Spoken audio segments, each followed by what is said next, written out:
Welcome back to the Commanders Declassified podcast.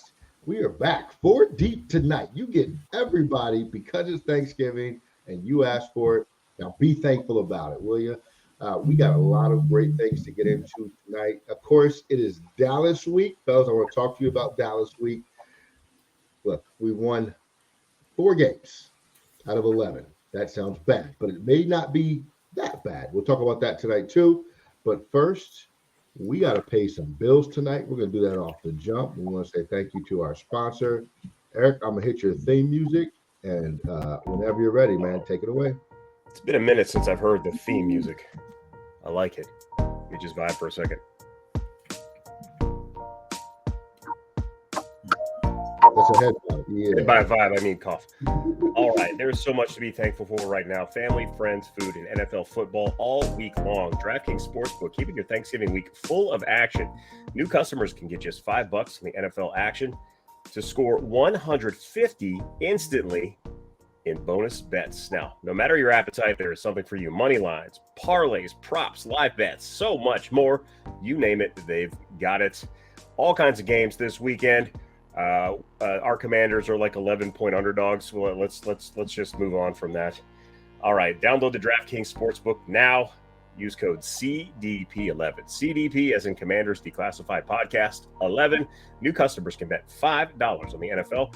Can bet $5 on the NFL Thanksgiving action to score 150 instantly in bonus bets only on DraftKings Sportsbook, an official sports betting partner of the NFL with code CDP11. The crown is yours. Gambling problem? Call 1-800-GAMBLER. In New York, call 877-HOPE-NY or text HOPE-NY 467-369. In West Virginia, visit 1-800-GAMBLER.net. Please play responsibly. In Connecticut, help is available for problem gambling. Call 888-789-7777 or visit ccpg.org. On behalf of Boot Hill Casino and Resort, Kansas, must be 21 or older in most eligible states, but age varies by jurisdiction. See DraftKings.com/sportsbook for details and state-specific responsible gambling resources. Eligibility and deposit restrictions apply. Bonus bets expire 168 hours after issuance. Terms at sportsbook.draftkings.com/football terms. Man, that was smooth, man. That was smooth. Yeah. I'm going to mute now so I can cough up a lung. You guys go ahead. All right. So check it out, guys. It's Dallas week. You know, no matter what our record is, no matter what Dallas's record is, we got vibe. It's the vibes for Dallas week, man. Like, Brian, how you feel about Dallas week this year? I'm still excited. We've got 4 wins, but I'm excited. Like there's no other way around it. This is the Ron Rivera farewell tour. He's gonna go to Dallas. This will be his last time coaching as a head coach. I'm excited for it. Sam Howell's still young, still developing, throwing the ball 50 times a game. I don't know what else you could ask for. We might only run the football once this game. I mean, it's incredible what is going to happen this week.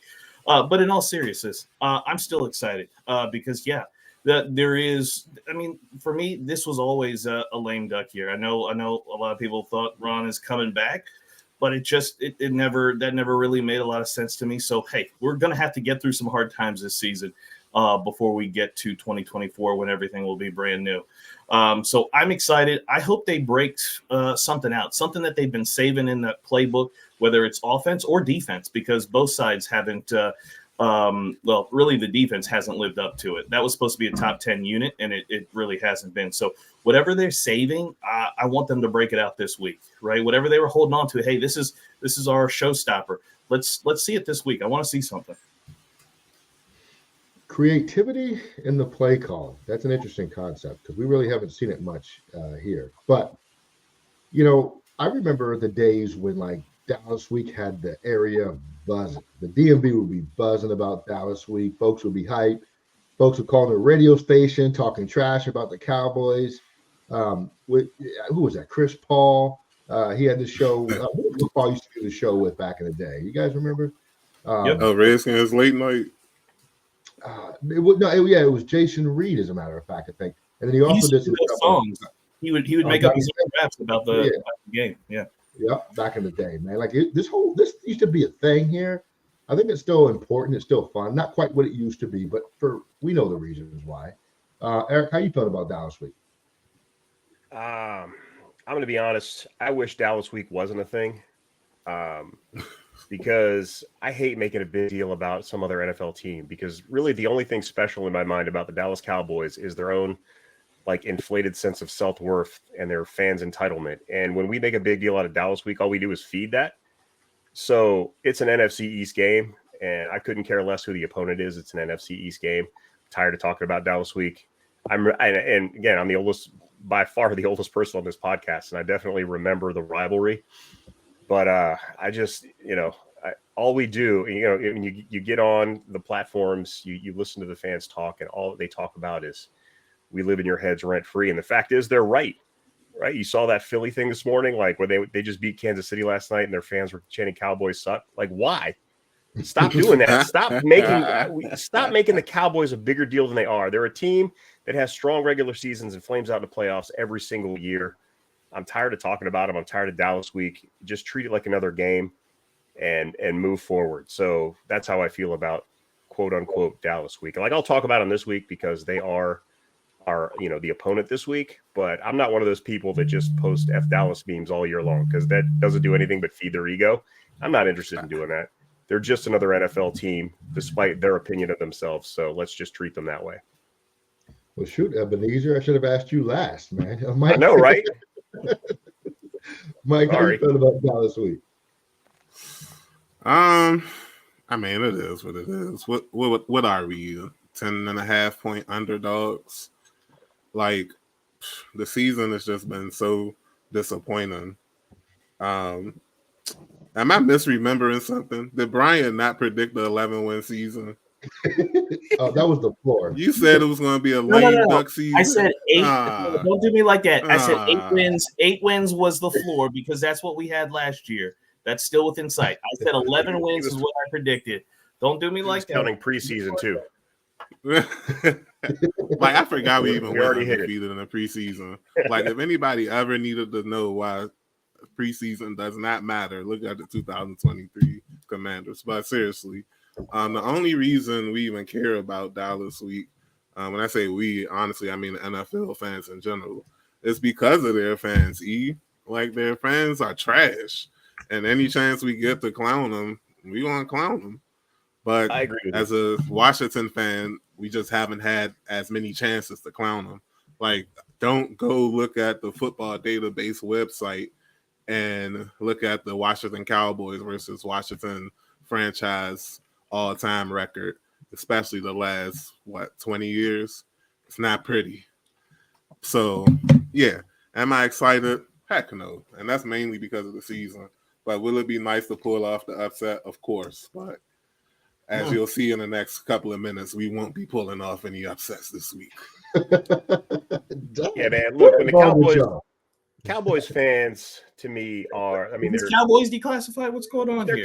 They're just cockroaches, man. They're like, they're all over there until you flip the light switch on and you see what they really are. Then their fans just disappear. They scatter like roaches, man. I mean, that's just the truth. They're just a bunch of, front-running fair weather window lickers that I don't really have time The lights are the 49ers in January. Right. You turn on for the Eagles, right? Like, the Eagles show up, and, and put it on them, or the 49ers show up and beat them down. And and they all, you don't hear a peep out of them when they're losing. That's why I can tolerate Cowboys fans, because I know what they are.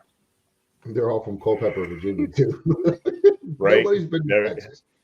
Like, they're like 70 to 90% of their fans have never even set foot in Texas. Never. I've been in Texas more time than Cowboys fans. And I've been to Texas once. All right, so check it out. This is a special deal, though. It's Thanksgiving. We've had some monumental performances on Thanksgiving against the Dallas Cowboys, right? The RG3 game of 2012, right? We blew them out. The Alex Smith game with Antonio Gibson. I think he had 4 touchdowns that game, right? 3 or 4 when he was counting in that little, remember what I'm talking about? So we can do it, right? We can do it. It's Thanksgiving this time, Maybe we get a little something going. Let's talk about some players in this game. Brian, Sam Howell, Dallas, primetime television, or at least national television. What can he do in this game here? He's going to throw it 50 times. I mean, that's the reality of it. He's going to throw it, and I think he's going to throw it well. Eric Bieniemy is going to give him every opportunity. Are there going to be some bad plays in there? Yeah, because we're going to throw it 50 times. I think hopefully after the lessons learned, maybe they learn them. Maybe they'll just keep repeating the same lessons with the Giants. But if we continue to go 5-7 steps drop as a majority of the game plan, we'll find out. We'll find out what happens. If we go with the quick game, if we decide to maybe run the ball, I do like that we did run it a little bit more against the Giants, but by that time it was too late in the game to be doing that. They should have had more emphasis from the start of the game. But if we can do that, I'm excited. I think it's going to go well. I'm not as doom and gloom as everybody else. All the Cowboys, they're going to do all these bad things to us. Oh, we didn't get 11 wins. Okay. All right. I'm not worried about the Cowboys. The Cowboys aren't going to do anything in the playoffs. They do this every year. And this is, they're a front-running football team. And they jump out to big leads. And we just let teams intimidate us. We let the Giants intimidate us. And we let the Giants run around in our head. And we were fumbling. We were throwing interceptions. We fumbled a kickoff return. I don't even know the last time this team fumbled a kickoff return. So we really need to come out and play well. And I think Sam Howell will play well because after every game that he's played poorly, he's responded. He's played well right afterwards. And to me, that's a sign of a good player. And I think he's going to do the exact same thing again. Oh, and he's already won against Dallas. But I know everybody doesn't count. That doesn't count, right? That was a preseason game. So this game can make a star of you, right? Pun intended with the Cowboys, or it could make the exact whatever the opposite of that is, right? So like there's moments in a young we talked about this last week here. There's moments in a young quarterback's career where they get these opportunities. The RG3 electrifying run made him a superstar in this league.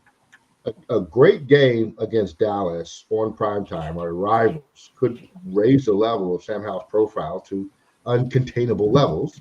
And hopefully we see that against the Cowboys, and Bieniemy puts him in a position to be successful, right? Because this could really, we've been debating a lot about franchise or not franchise. And while I truly don't think you'll know anything till the end of the season, I think it could really push that narrative really, really far up that flagpole there if he has a stellar game against the Cowboys. Now, Cowboys defense has been playing pretty well lately, considering they lost Diggs. They've been getting a couple turnovers. I think they got a guy on their team who's had a pick six in consecutive games. So yeah, Bland. Was that? Deron Bland, yeah. There it is. These folks know how to turn the ball over, so that could be problematic. Eric, let's talk about our receivers. They've been taking a lot of flack in the media recently. What do you like about our receivers in this matchup against Dallas? I mean, I like our receivers in pretty much any matchup. I'm not sure what's been going on recently. I feel like they're not being schemed maybe as well as they could be to get open. If I'm throwing up a jump ball, if I'm throwing a 50-50 ball, you throw it to Terry McLaurin every time because he, catches more than 50% of those. He just does. Jahan Dotson has, we've seen glimpses of what he can do. He's just been off this year all year long, right? He's just been struggling. And this would be a great game to get off the schneid. But I think that Eric Bieniemy can help them out quite a bit. Maybe don't send everybody deep on 3rd and 16 every single time. Run some underneath stuff. It's just hard. I like the talent that we have at wide receiver. They haven't put it all together. I think Terry McLaurin is having a good year by most standards, but not by his standards. His yards per catch is way down. And I think it's because we're just not Sam, for whatever reason, is not connecting on the deep balls that he's throwing to the receivers. He's got this sweet spot of between 20 and 30 yards where he's money and he can hit him every time. But when you get outside that 30 yard, which obviously is a low percentage pass, you're just, it's just, they're not connecting for whatever reason. If it's, maybe a little bit overthrown, maybe it's a drop, but it's just, it hasn't been there all season. I would love to see one of those, this season. This probably isn't the week they're going to get it because Dallas' secondary is pretty strong and their pass rush is pretty good. And we've seen our offensive line, but some of Sam's on the other side of that, some of Sam Howell's best games have come against, the Philadelphia Eagles, the strong defenses. So, who knows what's going to happen. Our receivers against their secondary, I think it's a wash. Their secondary is really strong, even without Trayvon Diggs. But, our guys have the ability to make plays. I wish I could be more positive, but that's all I can muster this week. Yeah, no, I'll take it. I'll take it. What do you got, Brian? Mike, I went. Okay, I thought you had something to say. Mike, listen, our running game has been a lot better recently with Brian Robinson. I think Brian sent out a text. He had consecutive games of like his high rushing totals for the season or something like that. Been a little bit more elusive. I heard on the JP Finley podcast, he was saying that in the first half or something, we had 25 runs to 22 passes or something like that. So there was a point where we were running the ball more than we were throwing the ball. It didn't last, but there was that point in the game. How do you feel about the running game this week? I'm not sure. I haven't looked at Dallas's run defense this week. I think they'll run the ball on them, or they can run the ball on them. I just feel like you said, it just has to be more consistent. It has to be more running plays. It worked. Unfortunately, we fumbled twice on 2 running plays, but it worked. I did notice that the Giants became a bit more passive in their pass rushing, and we started connecting on bigger passing plays. But for some reason, just got away from it. And again, the turnovers, like it's hard to talk about anything from last game without discussing the 6 turnovers because it's 6 turnovers. But nevertheless, I think if they keep running the ball with Rodriguez and Robinson, if Gibson comes back, sprinkle in a little bit of him. But what they must do, and I don't know why they didn't do it the last game. It helps. I promise it helps. Why did they not suit up Alex Armour? I don't understand why he was inactive on Sunday. I really don't. And did anybody see Cole Turner on Sunday? I think he was the one that took Armour's spot. I like Cole Turner. I like Cole Turner. Yeah. He did have 1 catch. Oh, great. He had a catch. I didn't even remember 6 yards, it. Yeah, I don't even remember it. And that's my guy. I would have, if it was impactful, that's something I probably would have remembered. But nevertheless, if this team wants to run the ball for this season, we'll talk about next season when it comes, but for this season, they have to start using Alex Armour more. It helps, and he's a good receiving option out the backfield. I just don't understand why this team doesn't take the bunnies, why they don't take the layups, why they have to make every shot a 3-point shot, why they just can't make simple decisions like the other 31 teams. Why do we have to make it so difficult? I'm sorry, I know I went on a mini rant, but my goodness, I'm sick of it, man. It's late November. It's time for rants. Alex Armour was hurt, and he's still questionable this week. So I'm Is with that you. why when did he get injured? I think it was a lingering from the previous game, and during the week he couldn't make it. He couldn't make it. So we hope that he can play Thursday night, but I doubt it. On a short week, I doubt it. Yeah, I think so. Dallas has had some games. Dallas is really inconsistent against the run. They've had back-to-back games when they've given up over 5 yards a carry to the starting running backs and quarterbacks as well. The third and fourth string guys, whatever. But they've also had games like against the Chargers where they've only given up about 3 yards a carry. So they're kind of with Jekyll and Hyde, basically, right, on that defense with the Cowboys. From a pass rushing standpoint, Brian, who concerns you the most, or what concerns you the most about what Dallas is capable of doing there? Well, if it's who, right, if it's a specific person, you got to start with Micah Parsons. He is a premier pass rusher in the NFL. When you think about pass rushers, it's Nick Bosa, it's Myles Garrett, it's Micah Parsons, it's TJ Watt. Those are the names that you start with and end with right there. Not Chase Young or Montez Sweat. But you start with him, and he's going to line up everywhere, right? Like if it's the left side, if it's the right side, if it's up the middle, wherever the Cowboys think the weakness is on the offensive line, they're going to put him there. So for us, that's just about everywhere. So expect him to move around. He causes immediate pressure, consistent pressure. One of the things that we've been talking about on the podcast for several years with Scott Turner is he ignored premier pass rushers, just ignored them, let those premier pass rushers just eat us up game in, game out. Eric Bieniemy has to have a plan for him. This is the first time we'll see Eric Bieniemy against Micah Parsons and this Dallas pass rush. So will he have a plan for it, or will he just let that pass rush eat up the offensive line and the quarterback over and over and over again? And the next thing with their pass rush is they have multiple guys, right? The defensive tackles are very quick off the snap of the ball. They have some other pass rushers, obviously not all as good as Parsons, but guys who are capable, who can get pressure. And hey, against our scheme, you don't need to be a premier pass rusher to get sacks, to get pressure. Just wait, because we'll give it to you at some point, because we throw it so many times. We will give you some sacks at some point. So, we've got to have a plan. First and foremost, have a plan for Micah Parsons. You can't let him destroy the game or wreck the game to where you have no kind of offense at all. You can't move the football. So, hey, like Mike was saying, run the football. We got to stay committed to it, because you know what that does? That wears down that pass rush. That gives the offense an opportunity to stay on the field.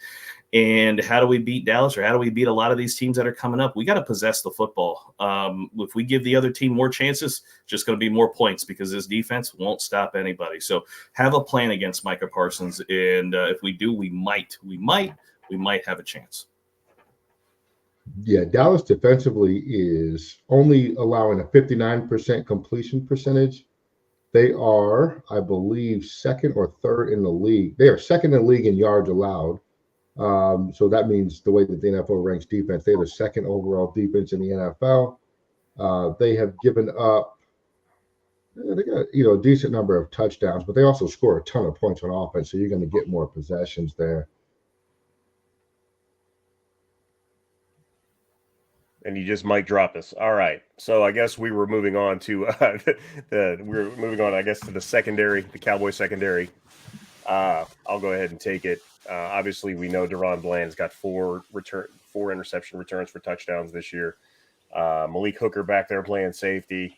They're loaded on the defensive in the secondary, right? They play good defense.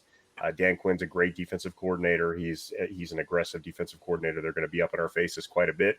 They're going to be ball hawks. It's going to happen. And Sam's just got to be ready for it. This is one of those games, though, that I think you said it earlier, where Sam Howell probably will play okay. I think he'll do fine. They tend to, again, this team in general plays to the level of its competition. So when you're playing against a better defense, we generally play better. I can pardon me. Like I said, I like our wide receiving core basically against anybody, including this secondary. But the secondary is very opportunistic and very talented. So, the passing game, Eric Bieniemy and company have their work cut out for them is about the best I can say.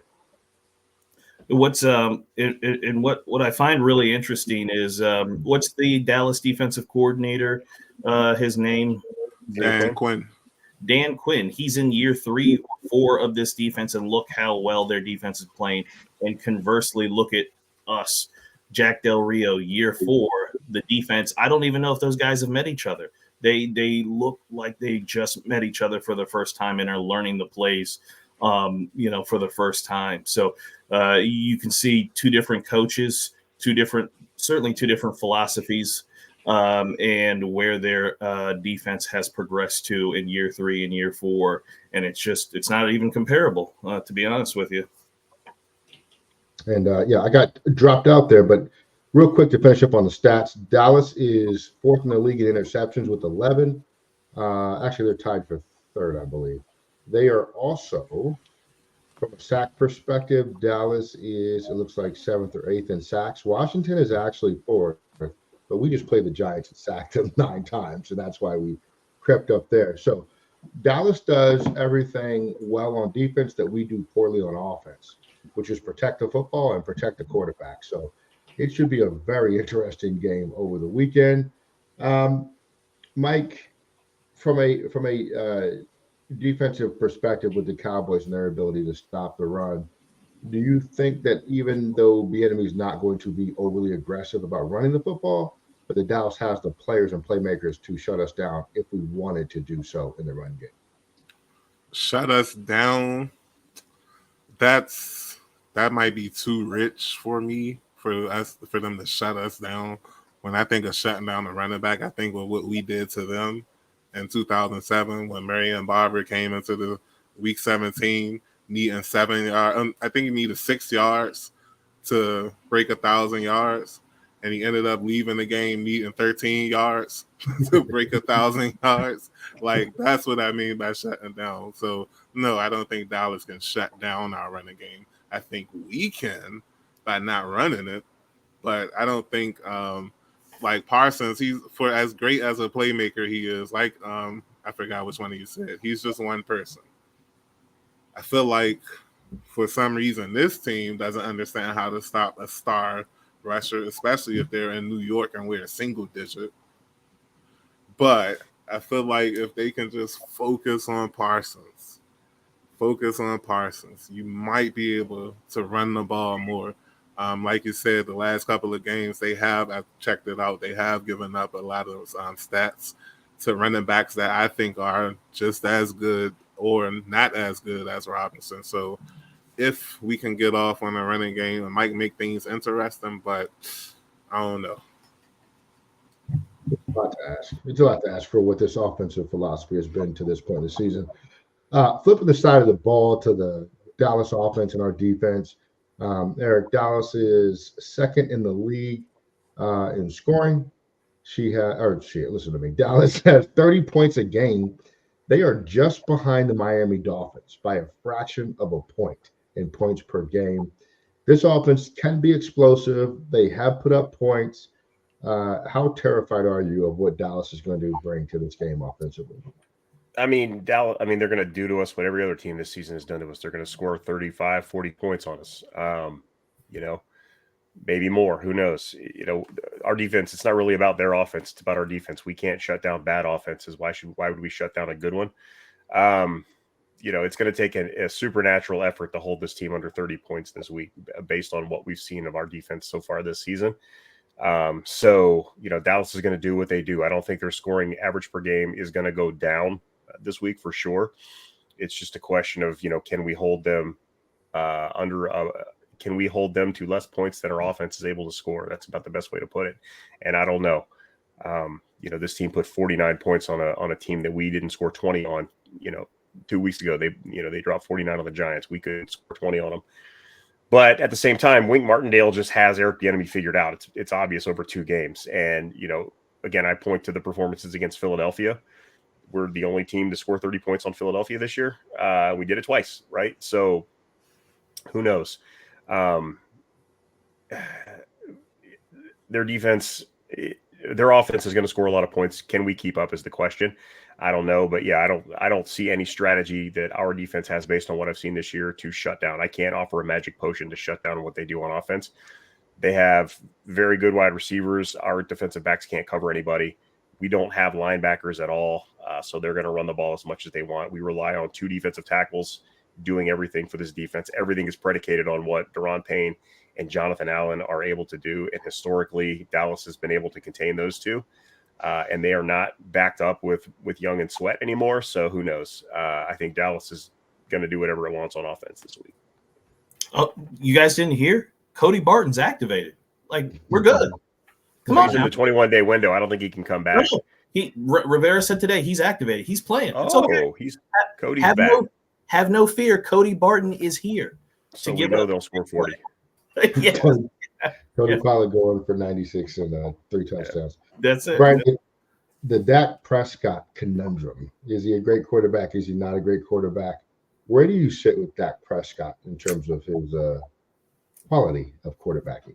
He's a really good quarterback. And look, there for me, I don't look at like some of the numbers, right? Guys can have really exceptional seasons. But it's your ability to take your team, win regular season games, win playoff games, win Super Bowls, win championships. He hasn't shown the ability to win those playoff games. They've gotten to a lot of them, and they've usually fell flat on their face, got embarrassed. That's the Dallas Cowboys. They win 12 games a year, and then they get in that playoff game and get blown out. And he usually has a really awful game in some of those. So he hasn't shown himself to be that type of quarterback, right? The guy who can say, you know what, when all else is failing, follow me. I will lead you to that victory. I'll lead you to those postseason wins and to those championships. He's not that type of guy. Again, he gives the Dallas Cowboys, he gives his football team a chance to win most every Sunday. And that in and of itself is pretty special because there's not that many quarterbacks who give you a chance to win every Sunday. There's a lot of quarterbacks you can run out there and they can start games, but they ultimately don't give you a chance to win, not even at all. And that's the thing that I look at and classify for good quarterbacks. Do they give you that ability to win? Can they win? Can they make those good decisions? So he is a good quarterback. He's not a great one. If he can find some way to turn that around in the postseason and win some postseason games, win a championship, get to a Super Bowl, win a Super Bowl, then maybe that can start to change. But outside of that, he's a really good quarterback, and I think that's okay. There's always this big need to kind of make the guy. Is he the guy? Is he not the? Well, yeah. I mean, look, he's beaten teams. You can say whatever you want about him. He wins 11, 12 games every year. He's just not a great one. That's all. Amari Cooper nailed it. Amari Cooper called him Black Kirk Cousins. And that's exactly what he is. And literally, that's exactly what he is. No, that's true. Yeah, the numbers back it up. He's having. I mean, there's nothing wrong with that. I mean, all you need him is to get hot at the right time, which he's yet to do yet. Same thing as Kirk Cousins. So Kirk is really good. I think Amari meant it as an insult, but it's basically an accurate depiction. Yeah, Kirk is really good. He'll never be great. And if Kirk somehow wins a championship, maybe that discussion changes. But other than that, I mean, these guys are just good. That's all. And Amari's catching passes from DTR right now, so I bet he wishes he had Kirk Cousins or Black Kirk. Exactly. Dak Prescott's in the midst of his best season since 2021. I think he's on pace to eclipse those numbers from 2021 or get very close to those. That season, he had 4,400 yards, 37 touchdowns, 10 picks. This year, he has 19 touchdowns, 6 picks, and 2,600 yards. So Dak Prescott is having a very good season. And against our secondary, he could go to elite status in this game alone on primetime. We talked about that, how that can help you. He's running the ball a little bit. I think he's back to running the ball more than he has since 2019. When we were doing our preseason predictions and stuff like that, we talked about Dak Prescott, how he's a different quarterback when he runs the football. Same thing like Russell Wilson, same thing with Jalen Hurts, etc. When you try to take the run away from guys, it makes him a different player. He's running the ball more now than he has in recent years. He's almost surpassed his rushing total for the last couple seasons, and he's getting back to that point where he had over 250, 300 yards rushing and a couple touchdowns. So this year he has 140 yards rushing, I believe. He has 14 first downs rushing, which is huge to keep the chains moving, and 2 touchdowns. So Dak Prescott is absolutely a weapon that can hurt us and hurt us bad. Let's go to Brian with the Tony Pollard and whoever their backup running back is show against our defensive set of stopping the run. What do you see happening? Foreshadow this for us, please. I see us getting a stop. Maybe we're good to get some stops in the first quarter, second quarter, but we seem to have this issue, and I don't know if I don't think it's conditioning. I think it is a matter of technique and freelancing, because we can get some stops on guys, and then as the game wears on, 30-yard run here, 40-yard run here, 10, 12. As the game gets later, we saw Saquon, right?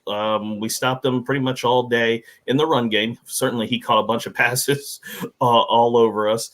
But in the run game, he didn't do anything. And then all of a sudden, fourth quarter comes, 30-yard run, 20-yard run.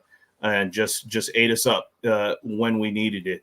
So I don't know if there is a scheme issue happening with the play calling, or if the defensive tackles are just not going to where they're supposed to go, or I don't know if they're wearing down, which shouldn't be the case because we rotate our defensive linemen pretty regularly. You see Ridgeway, you see Mathis, you see Abdullah, the other defensive tackle, in and out of the lineup regularly. So that can't be it. So I think we'll have some wins, and I think probably late they'll probably bust open some big runs on us that'll really hurt us in the game. So we might have some success early, but I haven't seen us be consistent 4 quarters against the run game. So I expect the Cowboys will break some big runs at some point. Maybe not early, but most definitely late. Yeah, I agree with that. Mike, receivers, Terry McLaurin, Jahan Dotson against the secondary. What do you think is going to go on this week? Or excuse me, Dallas's receivers. I am rusty. I haven't been here in a while. CeeDee Lamb. And the rest of the crew there, they have the kid that gets hurt but goes everywhere and gets 1,000 yards, Brandon Cooks. And then we have Benjamin St. Juice. We got Kendall Fuller, obviously. What do you see going on here from a receiver perspective for the Cowboys versus what we have on our side? So I hate when I hear another person's take because I have to give them credit for the take, and I'm mad because I didn't come up with it myself. But I was listening to Craig Hoffman's show on Monday, and he said that the secondary struggles with details. So it's hard for me, like hearing that and also knowing that, of course, it's hard for me to even fathom us slowing down Dallas receivers. I have CD in one of my dynasty leagues. The last 3 weeks, he's averaging about 30 points a game in dynasty. I'm not making that up. And it's not like my league is some super league. This is 1 point for a catch and a point for every 10 yards. So you do the math. Don't mess up your math though. But anyway, I can't see it. Now I do agree. I mean, I do think that Forbes has been playing better. That's nice to see these last few games. Luckily, CeeDee Lamb isn't, like, if they did match him up with Forbes, he isn't the physical, imposing receiver that AJ Brown is. Actually, when we drafted Forbes, I pictured him lining up with Lamb a lot. The only problem is that CD lines up in the slot a lot. So he's going to be matched up against Quan Martin and Danny Johnson and them, and potentially Benjamin St. Juice. And if that happens, yeah, we're going to have problems slowing down that receiver. As far as everyone else in Dallas, I'm not too concerned. I know Brandon Cooks is a savvy vet, but he's been slowing down. And like Ellie said, he's banged up right now. Michael Gallup, he's hit and miss for me. I don't expect him to do too much, but I also didn't expect Darius Slayton to do too much. And yeah, like it's just literally that simple. The secondary, they have to work on their details if they want to be better. But considering what's been happening all season, how can I expect them to? Danny DeVito has 6 passes over 20 yards on the secondary. I said Danny DeVito too. Shut up. Tommy DeVito has 6 passes over 20 yards. Probably only get 4 touchdowns. Yeah, Danny DeVito only like 3. No, I said in my article, Danny DeVito would have cooked us Sunday, and I said that before the game because I have no faith, and not only the secondary but the overall defense is COOKED, cooked. The Cowboys have CeeDee Lamb has 95 targets this year. The next closest person has 55, and there's a group of guys. There's about 4 of them: Jake Ferguson, Brandon Cooks, Gallup, and Tony Pollard are all in that 40 to 50 range. So if it's not CD, they're going to spread the ball around quite a bit. Go ahead, Mike. Can I say something, Ellie? I don't mean to cut you off, but I really did forget about their tight ends. Both the rookie and I forgot his name, Ferguson. The rookie and Ferguson, they're productive. And I say that because I have them on my dynasty league too. But that's all. I promise that's the only Cowboys I have, just those three. But yeah, the tight ends I can see giving us a problem on Thursday, especially Ferguson. Not only does he produce, but I mean, just look at our tight end coverage. Even on Sunday, the Giants tight end kind of got off on us a bit, but like I said, it's not bad. It doesn't matter if it's Barton or Mayo combined with Davis. I expect Ferguson to do a little something on Thursday too. Like I have no faith in this defense, none. Yeah, the Michigan product food maker is yeah. Go ahead. What was that stat you said about CeeDee Lamb? How many targets does he have? 95. 95. So as a number one receiver in their offense, which he is, he's getting a lion's share of the targets, which he should. Who's getting the lion's share of targets in our offense? And I wonder too, if we want a little bit better offensive production. Hey, and I get it, right? Eric's calling these plays, Eric Bieniemy, not our Eric. He's calling these plays, and he wants Sam just to go wherever the read takes him. Hey, and that's great. Sam's going through. He's actually reading, right? He's not doing any half-field reads. Sam's actually going through his progressions. Sometimes those progressions take him to Byron Pringle, and sometimes that works. Sometimes it works for Jamison Crowder. But when you've got Jahan Dotson and you've got Terry McLaurin, why not utilize those guys more, actually scheme plays just for them more? And it shows you the difference there. And this is something that I thought Eric Bieniemy would be better at. And he's really not, maybe slightly better, than 20% better than Scott Turner, but he really doesn't. He's not interested in kind of designing an offense for anybody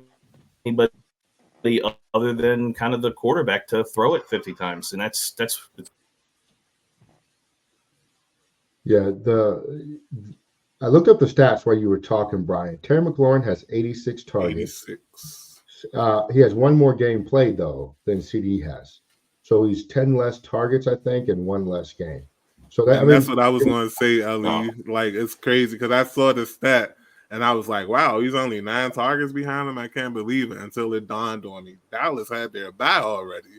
yeah.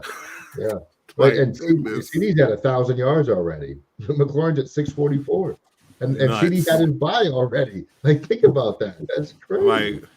Like for the foreseeable future, when I debate about best receivers in the NFC East, I have to be quiet a little bit now, like because CD is having a monster season, and it's just like I fear we're in the danger zone with this game when it comes to receiver production.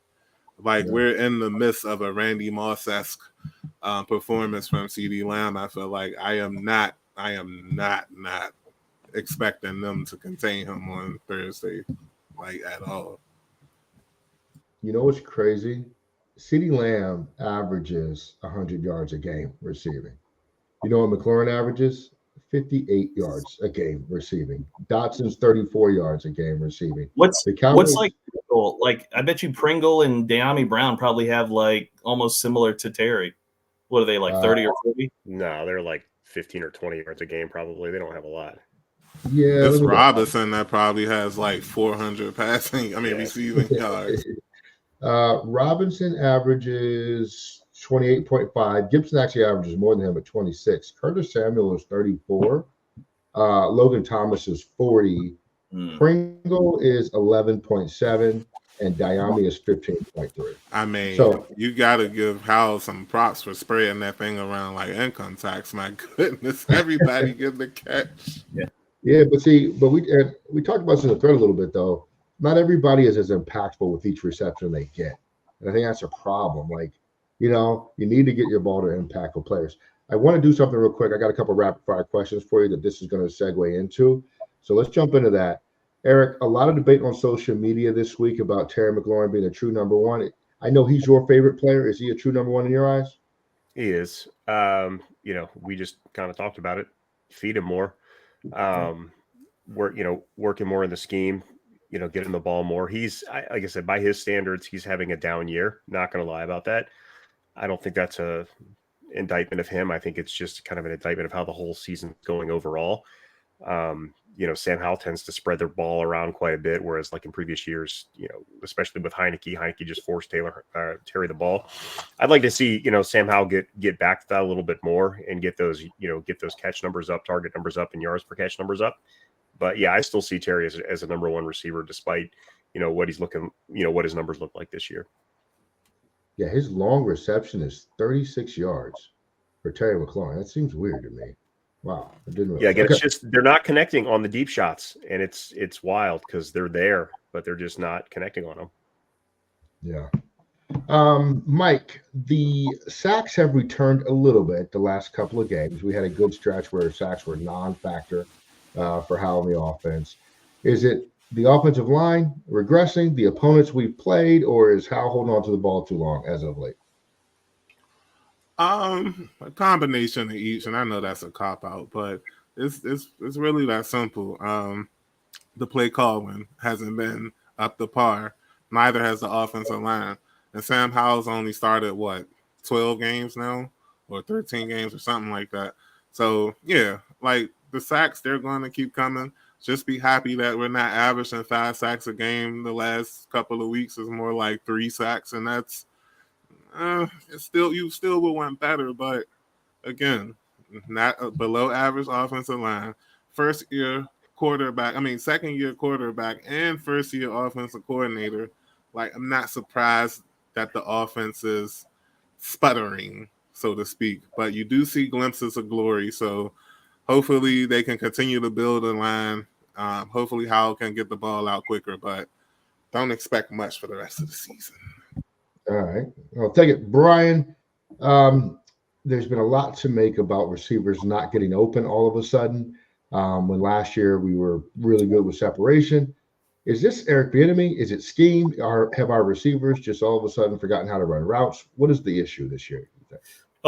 It's the scheme. I mean, I think we talked about this some on the podcast, is that Eric likes 5 and 7 step drop. And for a large part of this season, and we saw it, I don't know why he went back to it in the Giants game, but he did. That 5 and 7 step drop, he's calling all verticals, right? He's calling deeper routes. When you have that, guys are, it takes them longer to get separation down the field. And we say, oh, well, Hal should have thrown it faster. I don't know how you do that in a 5 and 7 step drop scenario.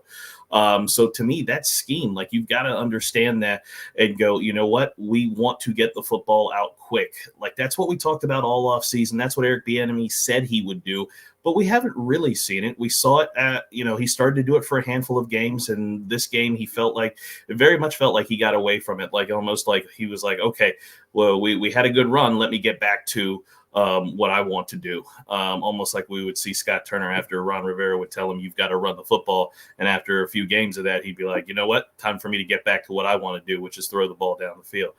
So to me, I don't think, Terry didn't get slow all of a sudden. He didn't forget how to run routes. Jahan Dotson, I think he may be struggling with some concentration or confidence issues because he's had some drops. Like, he's had some just straight up bad drops. And he seems to have a drop a game now. Like, it seems to be consistent, with him. But the other guys, they can get open. I just don't know that we're utilizing them. Again, I think this goes back to the targets and the scheme. We're not scheming our number one wide receiver open. Is Terry a number one wide receiver? Absolutely. Can he get open against man coverage Prescott? Yeah, he can. We've seen him do it. He didn't forget. We're just not using them like that. And it's sad to see because in the end, Terry will suffer, right? The receivers will suffer. The quarterbacks, the running backs, because of the scheme not taking advantage of what they can do well. I like it, man. Eric, Benjamin St. Juice, Mr. Buckle Up after every play. Is it time to really consider moving on from St. Juice? Or are you okay with his play so far this season? Excuse me. Not as a top corner. I mean, he's a real expert at getting away with pass interference calls. Like, he kind of got called on it this week, but that dude is the grabbiest corner I've seen coming through here in a long time. He's not a fast guy. He's not a turnover creator. He's a solid second or third corner for your team. So, I mean, you can keep him around, but he does not need to be celebrating after every time the quarterback overthrows a receiver like he does. But it's just my opinion. I'm an old fart. What can I say? Just buckle up. I honestly, but as far as like, am I ready to move on? I mean, I'm not ready. I couldn't care less if they move on from him or not. I don't think I'm not going to shed a tear if they do. And if he comes back, fine. He's just kind of there. He's kind of a beige player to me. Just, I don't really care either way what they do with him. I mean, I can see how he's being used as how he can be a useful player, but at the same time, he's never going to be a superstar lockdown corner. He's never going to be an elite corner in this league. He's just he's one of those jag type corners, and that's what he is. So, it might be week 3 before I notice he's gone next year. Honestly, it's just kind of where it is. All right. Well, and St. Juice, I think his size is very tantalizing because, big corners in this league can be problematic for offenses, but for some reason, he doesn't play complete games. He's a lot like this team. He has a good half, and then the second half is a disaster. Let's get out of here on this. I want to hear from each of you guys on this one. I'll start with you, Brian. Ron Rivera, if we look poor against the Cowboys, is it give him the boot now? Is it just get rid of Del Rio? What are you doing here, and who are you making head coach if you do make those moves? Look, if you were going to get rid of Ron Rivera when the Chicago Bears came in here and put 40 points on you, that would have been the time to do it. I think Josh Harris wants to be seen as the 100% opposite of Dan Snyder. And I think he is going to let Ron, however poor or ugly it may look or get to, he's going to, give him this year. For whatever that's worth, whether that was his word or his promise to him. It just, we've seen some bad ones here. 2 losses to the Giants, that Chicago's Bear game, and who knows what is waiting for us Thursday night, what type of game that is going to look like ultimately. And for them to not do anything just tells me I think they were just waiting for it. So I think he'll stay. But if he does go, the choice is simple. It's easy. Eric Bieniemy. You make him the interim head coach. This nonsense about, you can't do it and how. No. You can do it. You just don't want to do it. And it's a choice. And Antonio Pierce can do it. Jeff Saturday, who came in off the couch coaching high school football, could do it. Eric Bieniemy can do it. He needs to show, right? If Eric Bieniemy thinks he's a head coach, he needs to show it at some point. It's probably not going to be because somebody's just going to hand him a head coaching job. Hey, here you go. Here's a 5-year deal. Well, show it in an interim head coaching situation. Do what you can, because even then, he still is going to call plays. It's not going to interfere with anything that has to do with the offense. There are other people who can call defense other than Jack Del Rio. So there are people in place to do it. Whether it's not going to magically change the record, right? That's not the point. You don't keep people in positions who aren't productive, who aren't doing a good job. You don't reward them by keeping them employed, giving them a paycheck, giving them the opportunity to put poor product out there. That's what it's about. It's not about, who are you going to replace them with? That's what the offseason's for. Mike, same question to you, man. If we have a stinker on Thanksgiving, what would you personally do? Hang on to Rivera or move on? Oh, what would I personally do? Man, probably just let him finish the season. I mean, the more games we lose, the higher we'll be on the draft chart. Promoting Bieniemy might just, create a spark. And who knows if it'll last to next season. But honestly, gun in my head, I'll probably just fire everybody. Or wait until the offseason to fire everybody. I just feel like, unfortunately, Bieniemy is connected to Snyder, and you just kind of have to get rid of them all in the offseason. And I hear what you're saying, Brian, about just putting Bieniemy out there as the head coach and firing Del Rio. But, if you look at the coaching staff, there literally isn't a person on either side of the ball. Well, no, let me take that back. Our QB coach, his name escapes me right now. Tavita Pritchard. Tavita Pritchard, yeah. No, not him. Our former QB, Matt Cavanaugh. That was him. No, I thought we it's had the Bengals. I know who you're talking about. It's the guy from Easy. Zampese. yeah, Oh, Zampese, Ken Zampese. Zampese. I'm sorry, Ken Zampese can coach our offense, but on the defensive side, there's nobody. I saw a fan talking about let Ryan Kerrigan be the defensive coordinator. As much as I would love it, nah. I don't want it. I don't want it. See, we say that, but it's like, what? Who else? Why not? I mean, Man, could it be worse? bringing- Is Ryan Kerrigan going to have KJ Henry line up at cornerback? Like, it can't be worse. It doesn't have to come from the staff either. There's coaches sitting on the side. There's coaches looking for jobs right now. I mean, there's guys that got fired last year. Greg Williams sitting out there. Not that I'd want that dude back, but just bring him in for the last month of the season if you don't have anybody that can run that off or defense. But I don't care. Season's over at this point. I can't believe we're here. I really cannot believe we're here. Ron Rivera's coaching. Eric, are you team fire everybody after Dallas? I mean, yeah. I don't think it'll matter, but it'll make me feel better for a couple of hours. So sure. Eric Bieniemy, the interim head coaching job, I think should go to Eric Bieniemy just because he's probably the most qualified person on the team to run the interim head coach. But I don't know that it's a true audition for him, other than seeing how he manages things day to day, and that's assuming that like the future GM is here to actually watch that. Because it's you're not giving him a true shot. He hasn't picked his own staff. He doesn't have his players in place. Blah blah blah blah blah. So it's a two-way street. But I mean, I'd be fine. I'm at the apathetic point of the season right now where I don't really care what they do because it doesn't really matter to me. I'm just ready for draft season to start. I've already put together a pretty legit mock draft that I'll share with you guys later. So yeah, I feel free to fire everybody, but it won't matter. Yeah. Well, I got a question for you guys. It's about this, coaching. Should you fire? Should you not fire? And I keep hearing the same excuse. Like you guys all have jobs that you work at.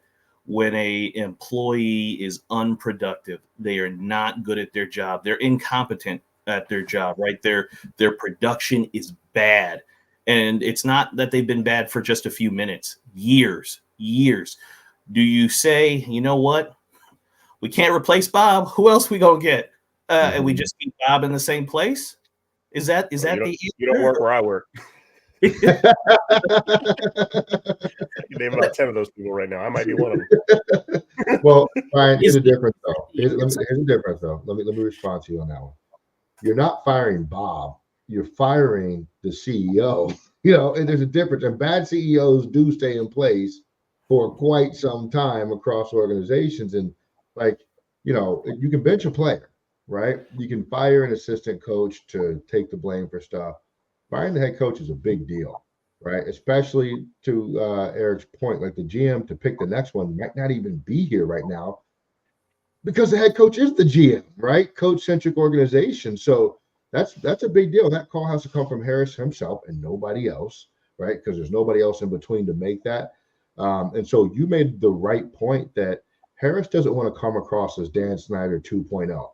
And because of the fact that there's no GM to fire Rivera, it's him and only him. And so this starts his legacy. And what happens if the next coach he picks doesn't work out? He almost has to give the next guy 4 years if he fires Rivera early. Do you know what I'm saying? Because then he starts creating that reputation of, I'm a guy that cuts guys, get rid of guys, whatever. Now, what I will say is if they believe in Eric Bieniemy as a potential next head coaching option, they will fire Rivera to give him time to see what he can do. If they don't fire Rivera this year, in my mind, that tells me they're not that interested in Eric Bieniemy because they had a chance to see what he could do as an head coach. And now he's going to go into a pool of Ben Johnson, Bobby Slowick, and all those other guys, right? They're younger. They're more, quote unquote, innovative at this time. They're hotter names.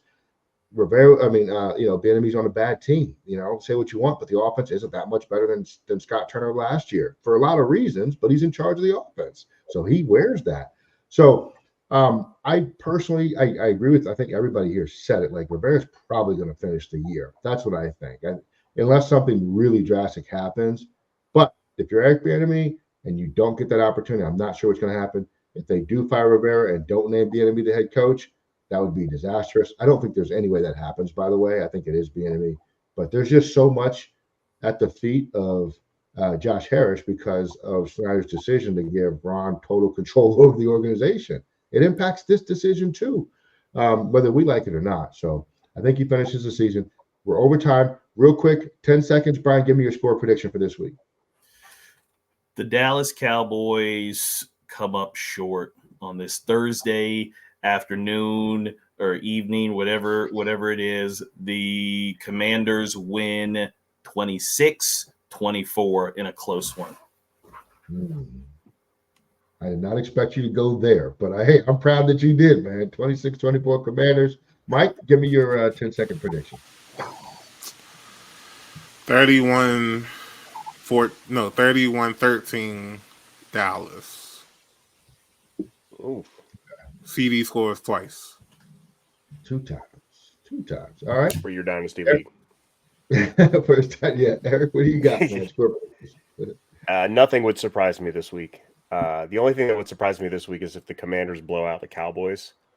The Commanders' best chance to win is a shootout, and I could see it being like a 38-31 type game. Or I can see it being, 49-3. Nothing's going to surprise me. It wouldn't surprise me if the Commanders won this game. Wouldn't surprise me if they get blown out. Wouldn't surprise me if it's a close loss. If it's a low-scoring game, that might surprise me a little bit. So I'm going to go most likely outcome, and I'm going to go 38-21 Cowboys. Yeah. I think what's really, really going to play a role in this is who gets the ball first. If we get the ball first and score, we can really set the tone for the game and maybe change the Cowboys' philosophy. They're front runners. We all know that. If Dallas gets the ball and they score a touchdown on their opening drive, it is going to be a long day, fellas, because we're going to start chasing points from the jump. And you know what that means? We're chucking the football constantly. And that is going to give Micah Parsons the sack record today on Thursday by himself. I think in reality, so the Cowboys are averaging 30.2 points a game. Our defense is a below average defense, which means the Cowboys are going to score more than 30 points. I'm going to say the Cowboys get to 43. And I think offensively on the road, we're a little bit better than we are at home. At home, we average 18.5 points. On the road, we average 23.5, I think it is. I'm going to say we do the over. I think it's 43-24 Dallas this week. I hate to say it, but I think that's the reality. And we're going to get right into the tabloids after this week with the drama in the locker room. It's starting to come out a little bit with St. Juice and the defensive scheme, right? So more to come. I mean, this team really seems like it's at a breaking point. Maybe they pull together a win that saves the locker room and the unity on this team. But if it goes poorly, I'm a little nervous about what's going to happen after that. Anyway, this is the Commanders Declassified podcast. Make sure you're subscribed, like, comment. We appreciate the comments. Tell your friend to tell a friend, and share the podcast anywhere you go. Shout out to DraftKings. We are out of here. Peace.